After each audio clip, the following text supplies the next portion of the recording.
जय हिंद दोस्तों, आपका दोस्त संगीत आपको अपने YouTube channel the English beats में स्वागत करता है। दोस्त, आज से हम लोग जीएस जीके का सबसे इम्पोर्टेंट टॉपिक जो होता है भारतीय संविधान अर्थात संविधान से रिलेटेड जो भी इम्पोर्टेंट फैक्ट होगा उसके बारे में जानने की कोशिश करेंगे। तो देर न करते हुए हम आज सबसे पहला पार्ट जो होता है भारतीय राज्य व्यवस्था का सबसे पहला पार्ट अर्थात इंट्रोडक्शन जो होता है उसके बारे में जानकारी रखने की कोशिश करेंगे। दोस्त, सबसे पहले जो भारतीय संविधान जो होता है इंडियन पॉलिटी अर्थात भारत में किस प्रकार के कानून किस प्रकार की व्यवस्थाएं लागू की गई हैं उनके बारे में जानकारी रखने की कोशिश करेंगे। अर्थात भारतीय संविधान का निर्माण किस प्रकार से किया गया, भारतीय संविधान में कौन कौन से एक्ट लागू किए गए, भारतीय संविधान में कौन सा अनुच्छेद क्या कहता है उसके बारे में जानने की कोशिश करेंगे। सबसे इम्पोर्टेंट फैक्ट हो जाता है दोस्त, जो भारतीय संविधान में होता है सबसे पहले हम संविधान क्या होता है उसके बारे में जानेंगे। संविधान क्या होता है, व्हाट इज कॉन्स्टिट्यूशन।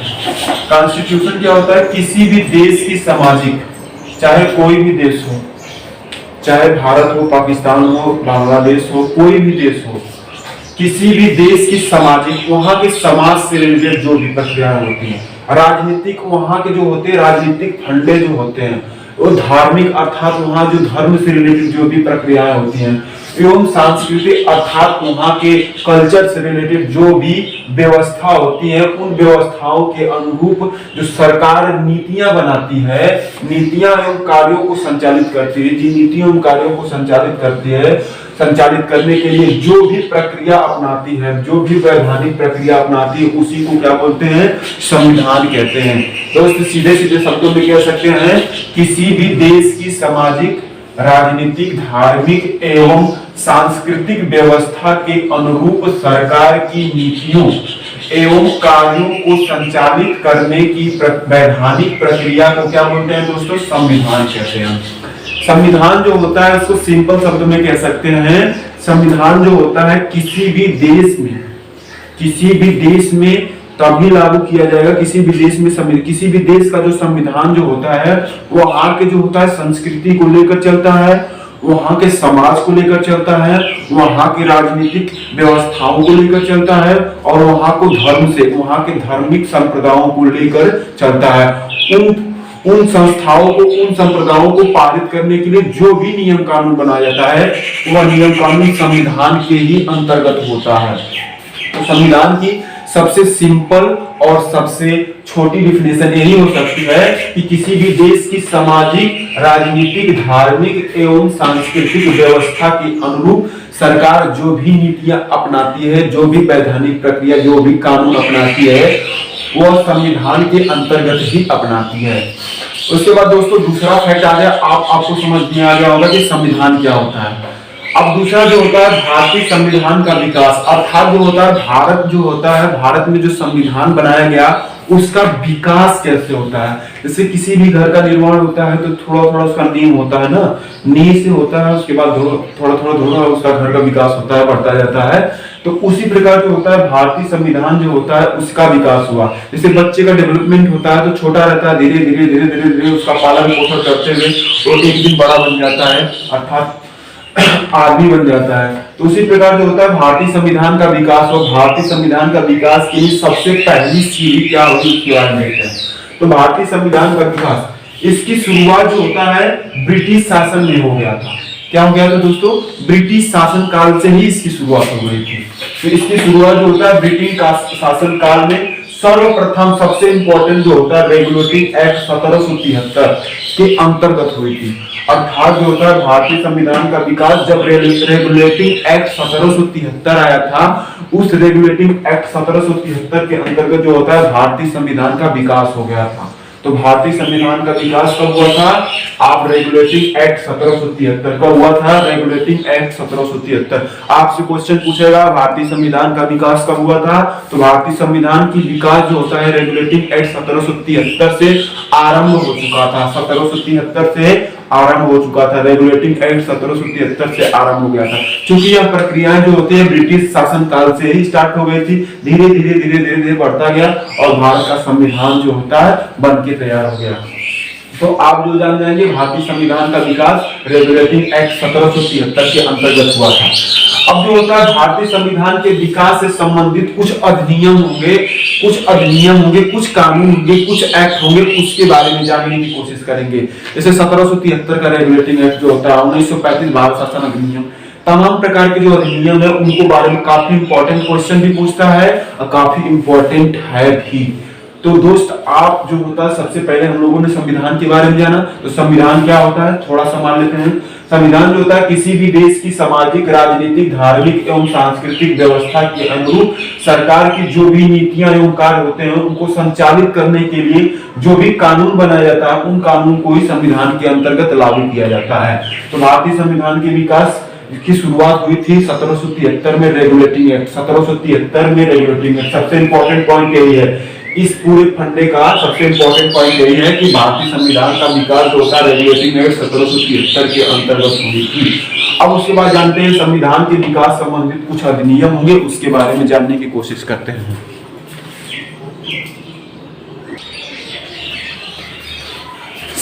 संविधान के विकास से संबंधित अधिनियम में सबसे पहला अधिनियम हम पढ़ेंगे, जो सबसे इंपॉर्टेंट अधिनियम है। जो सबसे पहला अधिनियम है, कौन सा अधिनियम है? 1773 ईस्वी का रेगुलेटिंग एक्ट। यानी 1773 ईस्वी के रेगुलेटिंग एक्ट में क्या क्या प्रक्रियाएं हुई थी उनके बारे में जानने की कोशिश करेंगे। जो सबसे इंपॉर्टेंट फैक्ट है 1773 ईस्वी का रेगुलेटिंग एक्ट, जो जिसमें भारतीय संविधान का विकास की सीढ़ी भी कहते हैं इसको, यानी भारतीय संविधान के विकास की सीढ़ी भी कहती है, प्रथम सीढ़ी भी इसको बोलते हैं 1773 ईस्वी का रेगुलेटिंग एक्ट। 1773 ईस्वी का रेगुलेटिंग एक्ट में कहा गया कि इस एक्ट को 1773 ईस्वी में ब्रिटिश संसद द्वारा पारित किया गया। अर्थात जो 1773 ईस्वी का रेगुलेटिंग एक्ट है, इसको 1773 ईस्वी में जो ब्रिटिश संसद ने क्या कर दिया था? पारित कर दिया था। इसके बाद क्या होता था? इसको जो लागू किया गया था 1774 ईस्वी में। तो सबसे पहला इंपॉर्टेंट पॉइंट ये हो जाता है कि आपसे क्वेश्चन पूछेगा कि 1773 ईस्वी के रेगुलेटिंग एक्ट को पारित कब किया गया था? तो 1773 ईस्वी के रेगुलेटिंग एक्ट को ब्रिटिश संसद द्वारा पास किया गया था कब? 1773 ईस्वी में। लागू कब किया गया था? 1774 ईस्वी में। यहाँ से दो क्वेश्चन पूछता है। अगर आपसे कोई क्वेश्चन पूछ देगा तो ब्रिटिश संसद ने 1773 रेगुलेटिंग एक्ट को कब पास किया था?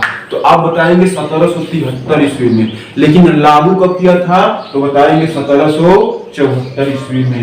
आपको तैयार हो गया? इसके बाद देखिए, जो कलकत्ता का सुप्रीम जो होता है, सुप्रीम कोर्ट की स्थापना की गई थी। जो कलकत्ता में सुप्रीम कोर्ट की स्थापना की गई थी, कलकत्ता में सुप्रीम कोर्ट की स्थापना की गई थी, जिसमें एक मुख्य न्यायाधीश होता था और 3 अपर न्यायाधीश होते थे। क्या होते थे? एक मुख्य न्यायाधीश और 3 अपर न्यायाधीश होते थे। वो इसी एक्ट के अंतर्गत क्या हुआ था? लागू किया गया था, अर्थात स्थापना की गई थी। आपसे क्वेश्चन पूछता है कि कोलकाता का जो होता है सुप्रीम कोर्ट की स्थापना किस एक्ट के अंतर्गत की गई थी? तो कलकत्ता में सुप्रीम कोर्ट की स्थापना 1773 ईस्वी के रेगुलेटिंग एक्ट के अंतर्गत की गई थी, जिसमें एक मुख्य न्यायाधीश और 3 अपर न्यायाधीश होते थे। इसके बाद देखिए अगला पॉइंट क्या आता है? इस एक्ट के तहत कंपनी के शासन पर संसदीय नियंत्रण। आपसे क्वेश्चन यहीं से पूछ देता है कि जो होता है संसदीय नियंत्रण होता था, कंपनी का जो कंपनी के शासन पर जो संसदीय नियंत्रण होता था वो किस एक्ट के अंतर्गत होता था? तो संसदीय नियंत्रण आप याद करेंगे, संसदीय नियंत्रण जो होता है 1773 ईस्वी के रेगुलेटिंग एक्ट के तहत हुआ करता था। अर्थात कंपनी पर जितने भी शासन की प्रक्रियाएं होती थी, संसद कंपनी पर जो होता है, अब जो कंपनी पर अधिकार ने जो कंपनी का अधिकार न रह गया था, तो कंपनी पर अब जो होता है संसदीय नियंत्रण हो गया था। तो क्वेश्चन यहाँ आपसे डायरेक्ट पूछता है कि संसदीय नियंत्रण का जो अधिकार जो हुआ था किस एक्ट के तहत हुआ था? तो 1773 ईस्वी के रेगुलेटिंग एक्ट के तहत हुआ था। आपको 3 क्वेश्चन यहाँ तैयार होगा। चौथा क्वेश्चन क्या होता है? जो होता है 1773 ईस्वी के रेगुलेटिंग एक्ट के तहत जो हुआ था मद्रास जो मद्रास और बंबई की जो प्रेसिडेंसी थी, मद्रास में और बंबई की दोनों प्रेसिडेंसियों को मिलाकर एक प्रेसिडेंसी बना दिया गया था, जिसको कलकत्ता प्रेसिडेंसी में सम्मिलित कर दिया गया था। अर्थात मद्रास और जो होता है बंबई की प्रेसिडेंसी को मिलाकर कलकत्ता की प्रेसिडेंसी के अधीन कर दिया गया था, और अधीन करने के बाद एक गवर्नर जनरल का नियुक्त कर दिया गया, जो उस प्रेसिडेंसी का क्या करे, देखभाल करे।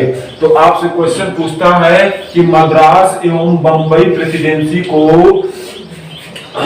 किस एक्ट के तहत कलकत्ता प्रेसिडेंसी में तब्दील कर दिया गया था? तो आप बताएंगे कौन सा? रेगुलेटिंग एक्ट 1773, और एक गवर्नर जनरल का नियुक्त भी किया गया था। यानी दोनों प्रेसिडेंसियों को, मद्रास और बंबई की प्रेसिडेंसियों को सम्मिलित करके, मर्ज करके एक कलकत्ता प्रेसिडेंसी बना दिया गया, कलकत्ता प्रेसिडेंसी में सम्मिलित कर दिया गया, और वहां का एक जो होता है गवर्नर जनरल नियुक्त कर दिया गया था। तो वहां का प्रमुख जो हो गया था कौन सा? गवर्नर जनरल हो गया था। तो सबसे पहले जो गवर्नर जनरल 1773 ईस्वी की रेगुलेटिंग एक्ट में ही आया था, याद रखिएगा। उसके बाद जो होता है और क्या किया गया था? कलकत्ता के जो गवर्नर को, कलकत्ता के गवर्नर को बंगाल, बिहार तथा उड़ीसा के लिए कानून बनाने का अधिकार कर दिया गया। अर्थात जो कलकत्ता का जो गवर्नर जनरल था, अर्थात गवर्नर से गवर्नर जनरल जो हो गया, वो क्या काम करता था? वो बंगाल, बिहार और उड़ीसा के लिए जो भी कानून थे, जो भी नियम था, उसको क्या करता था? लागू करता था, जो गवर्नर जनरल था। तो यहाँ से आप जो है 3-4 फैक्ट है उसको याद करने की कोशिश करिएगा। पहला फैक्ट नंबर 1 ये है कि आपसे क्वेश्चन पूछेगा 1773 ईस्वी के रेगुलेटिंग एक्ट को कब पास किया गया था ब्रिटिश संसद द्वारा? तो आप बताएंगे 1773 ईस्वी में। अब कब पारित किया गया था? 1774 ईस्वी में। अर्थात कब लागू किया गया था? 1774 में। आपसे क्वेश्चन नंबर 2 पूछेगा। क्वेश्चन नंबर 2 ये है कि जो होता है कलकत्ता जो होता है सुप्रीम कोर्ट की स्थापना किस एक्ट के तहत की गई थी? तो कलकत्ता सुप्रीम कोर्ट की स्थापना जो होता है रेगुलेटिंग एक्ट 1773 ईस्वी के अंतर्गत की गई थी, जिसमें जो होता है एक मुख्य न्यायाधीश और 3 अपर न्यायाधीश होते थे। उसके बाद यहाँ से चौथा क्वेश्चन ही पूछेगा, जो होता है कंपनी पर संसदीय नियंत्रण किस एक्ट के तहत किया गया था? तो कंपनी पर संसदीय नियंत्रण रेगुलेटिंग एक्ट 1773 के अंतर्गत किया गया था। यहाँ से चौथा क्वेश्चन पूछेगा कि मद्रास और बंबई जो प्रेसिडेंसी थी, इसको मर्ज करके कलकत्ता प्रेसिडेंसी में सम्मिलित कर दिया गया था, यह किस एक्ट के तहत किया गया था? तो यह एक्ट जो होता है रेगुलेटिंग एक्ट 1773 के तहत किया गया था। और जो होता है जो कलकत्ता का जो गवर्नर था, अब जो गवर्नर जनरल बन गया था, उसका जो होता है कानून बनाने का अधिकार बिहार में भी था, बंगाल में भी था, उड़ीसा में भी था। अर्थात कलकत्ता में रह के बंगाल, बिहार और उड़ीसा का कानून बनाता था। तो आपसे यहाँ से 1773 ईस्वी के रेगुलेटिंग एक्ट से 3-4 इंपॉर्टेंट क्वेश्चन है आपसे पूछ सकता है। तो अगला जो होता है, अगला अधिनियम जानने की कोशिश करते हैं। देखिए इसके बाद सेकेंड वाला आता है 1784 ईस्वी का पिट्स इंडिया एक्ट। इसके बाद आता है 1784 ईस्वी का पिट्स इंडिया एक्ट। तो 1784 ईस्वी के पिट्स इंडिया एक्ट में जो इम्पोर्टेंट पॉइंट है उसको मैंने यहाँ पर नोट करने की कोशिश की है। देखिए सबसे पहला पॉइंट क्या आता है, इस अधिनियम के अंतर्गत जो होता है, इस अधिनियम के द्वारा सर्वप्रथम द्वैध शासन, अर्थात जो होता है 2 प्रकार के शासन, द्वैध मतलब होता है 2 प्रकार के जो होते हैं शासन किया गया, अर्थात द्वैध शासन की शुरुआत हुई थी जो 1858 ईस्वी तक विद्यमान रही। अर्थात कहने का मतलब आपसे क्वेश्चन पूछेगा कि किस अधिनियम के अंतर्गत, अर्थात किस एक्ट के अंतर्गत जो होता है वह द्वैध शासन व्यवस्था को लागू किया गया था। तो आप बताएंगे 1784 ईस्वी के पिट्स इंडिया एक्ट, 1784 ईस्वी के पिट्स इंडिया एक्ट के तहत जो होता है द्वैध शासन की व्यवस्थाओं को सुचारू रूप से लागू किया गया था। अब जो होता है इसकी शुरुआत जो होती है, शुरुआत हुई जो 1858 ईस्वी तक, अर्थात 1858 ईस्वी तक विद्यमान है, उसके बाद समाप्त हो गया था। अब जो होता है द्वैध शासन जो होता था 2 प्रकार से, एक कंपनी द्वारा होता था, एक संसदीय बोर्ड द्वारा होता था। अर्थात जो संसदीय जो स्थापना हुई थी, संसदीय शासन प्रणाली की स्थापना जो 1773 रेगुलेटिंग एक्ट में हुई थी, वही जो है यहाँ पर हुआ कि जो अब जो होता है कंपनी पर अधिकार जो होता था दो लोगों के बीच हो गया था, एक कंपनी के द्वारा हो गया था, एक संसदीय बोर्ड के द्वारा। अर्थात जो होता है कंपनी के व्यापारिक मामलों को जो होता है कंपनी के व्यापारिक मामलों को देखने का अधिकार किसको था? कोर्ट ऑफ डायरेक्टर को था। किसको था? Court of director. यानी जो होता था, जो कंपनी के व्यापारिक मामले होते थे उनको देखने के लिए कौन सा लागू किया गया था?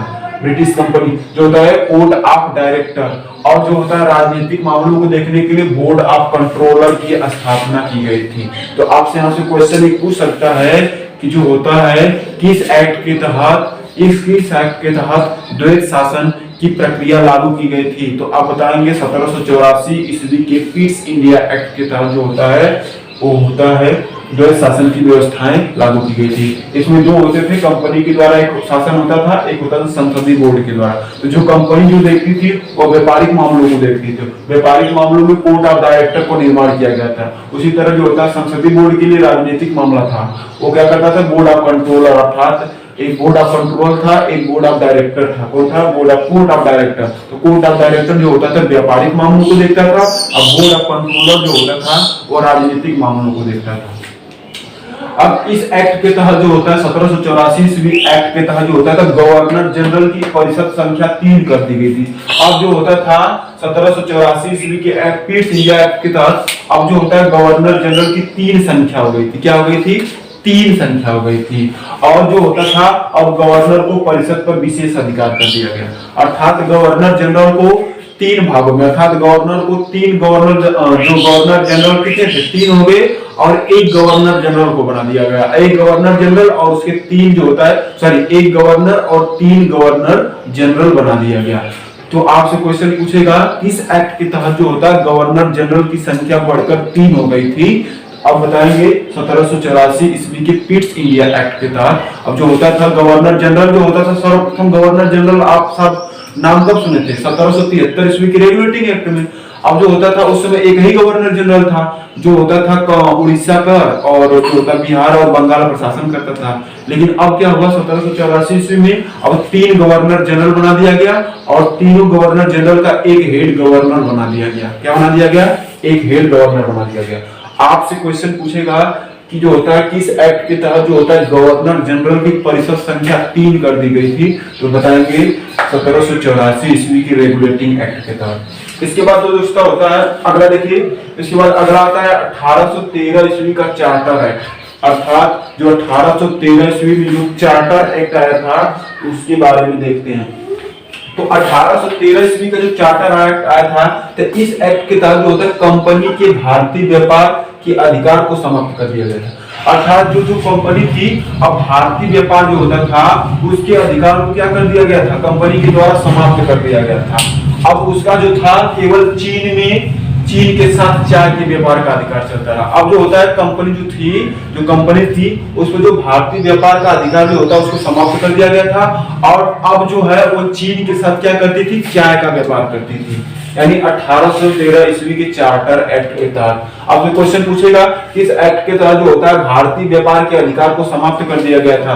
कंपनी द्वारा भारतीय व्यापार के अधिकार को समाप्त कर दिया गया था। तो आप पूछेंगे, बताएंगे 1813 ईस्वी के चार्टर एक्ट के तहत। और उसका व्यापार किसके साथ था? चीन के साथ चाय के रूप में। उसके बाद जो होता है इसी एक्ट के तहत सबसे इंपॉर्टेंट चीज होता है 1813 ईस्वी के चार्टर एक्ट के तहत जो होता था, अब भारतीय विद्वान को क्या होता था? प्रोत्साहन के स्वरूप 1 लाख रुपया की धनराशि देने का, 1 लाख रुपया प्रति वर्ष धनराशि देने की घोषणा की गई थी।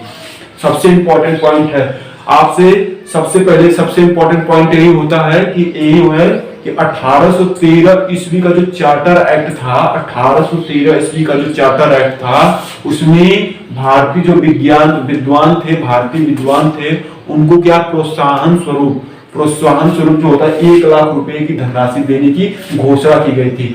और 1813 ईस्वी के चार्टर एक्ट से ही पता चल गया था, 13 ईस्वी के चार्टर एक्ट से जो होता है सबसे पहली बार जो होता है भारत पर संसदीय स्थिति का स्पष्ट हो जाता है। यानी पहली बार भारत पर संवैधानिक स्थिति का स्पष्ट किस एक्ट के तहत हुआ था? 1813 अर्थात 1813 ईस्वी के चार्टर एक्ट के तहत हमें यह मालूम हो गया था कि भारतीय संविधान जो होता है उसका निर्माण किया जा रहा है। अर्थात भारतीय संविधान के निर्माण का लक्षण जो होता है वो 1813 ईस्वी के चार्टर एक्ट के तहत पता चला था। तो आपसे यहाँ से क्वेश्चन पूछेगा कि किस एक्ट के तहत जो होता है भारत के संविधान का निर्माण का लक्षण पता चला था। तो आप बताएंगे 1813 ईस्वी का जो चार्टर एक्ट आया था उसके तहत भारत के संविधान के निर्माण का लक्षण पता चला गया था। और इस एक्ट के तहत 1813 ईस्वी के एक्ट के तहत जो होता था भारतीय विद्वान जो थे उनको 1 लाख रुपए की धनराशि प्रति वर्ष देने की घोषणा की गई थी। और जो होता है 1813 ईस्वी के चार्टर एक्ट के तहत जो होता है भारत पर जो होता है कंपनी के व्यापार का अधिकार समाप्त कर दिया गया था। अब जो होता है कंपनी का व्यापार चीन के साथ होता था, वो भी चाय के रूप में। उसके बाद अगला जो हमने पढ़ा था 1784 ईस्वी में, आपसे यहाँ से सबसे इंपॉर्टेंट क्वेश्चन पूछता है द्वैत शासन प्रक्रिया जो सुचारू रूप से जो द्वैत शासन जो प्रणाली थी वो किस एक्ट के तहत लागू की गई थी? आप बताएंगे 1784 ईस्वी के पीट्स इंडिया एक्ट के तहत। यहाँ पर 2 प्रकार थे, अर्थात कंपनी के द्वारा शासन भी होता था और संसदीय बोर्ड के द्वारा शासन होता था। तो कंपनी के द्वारा जो होता था व्यापारिक मामलों को देखते थे, व्यापारिक मामलों को देखने के लिए कोर्ट ऑफ डायरेक्टर का निर्माण किया गया था। उसी तरह संसदीय बोर्ड के द्वारा राजनीतिक मामलों को देखते थे, उसके द्वारा बोर्ड ऑफ कंट्रोलर की स्थापना की गई थी। आपसे यहाँ से क्वेश्चन पूछेगा कि गवर्नर जनरल की परिषद संख्या जो है 3 जो हो गई थी, किस एक्ट के तहत बढ़ाकर 3 कर दी गई थी? 1784 ईस्वी के एक्ट के तहत जो होता है 3 कर दिए गए थे। आज दोस्तों बस हम इतना ही जानेंगे। हमने आज 1773 ईस्वी का रेगुलेटिंग एक्ट में जो भी इंपॉर्टेंट फैक्ट था उसको जानने की कोशिश किया। उसके बाद 1784 ईस्वी के पिट्स इंडिया एक्ट के तहत जो भी नियम कानून था उसको जानने की कोशिश की। उसके बाद जो होता है 1813 ईस्वी का चार्टर एक्ट था उसको जानने की कोशिश की। जो सबसे इंपॉर्टेंट क्वेश्चन है जो बार बार पूछता है हमने आपको कराने की कोशिश की है। आप जो है अगर आपको यह वीडियो पसंद आई हो तो लाइक शेयर और सब्सक्राइब करिएगा। हाँ, एक बार जो होता है बढ़िया से नोट्स बनाने की कोशिश करिए। मैं आपको प्रतिदिन क्लास में आपको ऐसे ही लिखवा कर आपको नोट्स बनवाने की कोशिश करूंगा। आप जरूर इसको नोट डाउन करिएगा वीडियो पॉज करके। अगर ये वीडियो पसंद आई हो तो लाइक शेयर और सब्सक्राइब कीजिएगा। जय हिंद, जय भारत।